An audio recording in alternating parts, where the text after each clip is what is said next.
میں آپ کو بتاتا ہوں، سیدنا غوث اعظم عبد القادر جیلانی رضی اللہ تعالیٰ عنہ منبر پر خطبہ دے رہے تھے،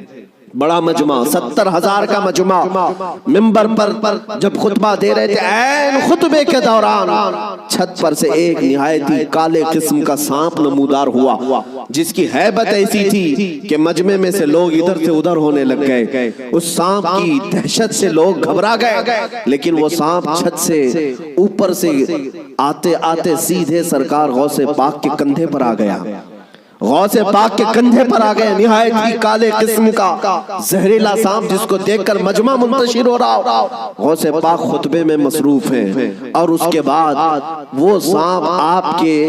گردن سے آپ کے جبے میں داخل ہوا، آستین میں گیا، سینے پر آیا، دوسرے آستین میں گیا، گردن میں آیا، اس کے بعد تھوڑی دیر کے بعد وہ واپس ادھر ہی گیا۔ غوث پاک کے ایک جملے میں بھی لغزش نہیں ہے، خطبہ جس طرح چل رہا تھا اسی طرح چلتا رہا۔ اور اس کے بعد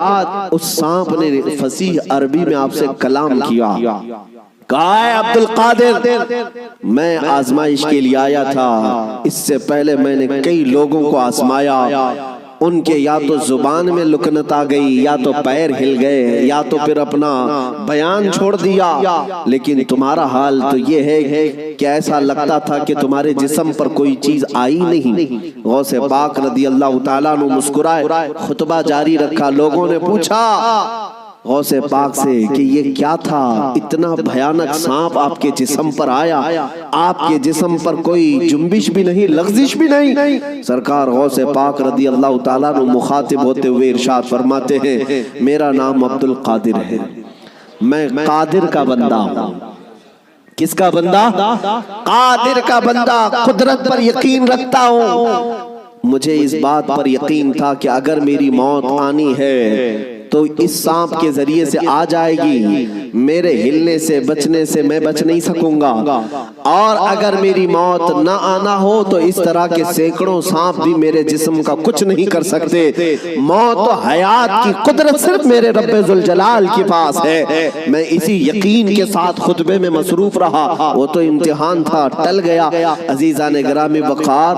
اس بات کا میں آج آپ کو اعلان کرنا چاہتا ہوں، اگر آپ قادری سلسلے سے بیعت ہیں تو غوث پاک کی اس استقامت پر قربان جاؤ۔ آج اس طرح کے زہریلے سانپ اگر تمہارے ارد گرد آ بھی جائیں، تمہیں اس بات کا یقین رکھنا ہے، موت و حیات کا مالک میرا پروردگار ہے، موت و حیات کی قدرت میرے رب ذوالجلال کے پاس ہے۔ اور یہ یقین میں آپ سے کہتا ہوں کہ غوث پاک کے مقام تک تو نہیں پہنچ سکتے، لیکن واقعہ عرض کرنے کا مقصد یہ ہے کہ ہم قادری غلام ہیں، قادری کتے ہیں، ان کی نسبت سے اگر ہمارے سینے میں تھوڑا بہت بھی اگر شجاعت کا جذبہ آ جائے تو میں سمجھتا ہوں کہ میرے عزیزو آج اس روئے زمین کا منظر ہی بدل جائے گا۔ لوگ دیکھ چکے تمہیں ڈرا کر کے، دھمکا کر کے، انہیں یہ اندازہ ہو گیا ہے کہ یہ تھوڑے پیسوں میں بک جاتے ہیں، یا خوف سے تھر تھراتے ہیں، ڈر کر کے بھاگ جاتے ہیں، اس لیے دنیا تمہیں ڈراتی ہے، دھمکاتی ہے۔ لیکن جس دن تمہارے قدم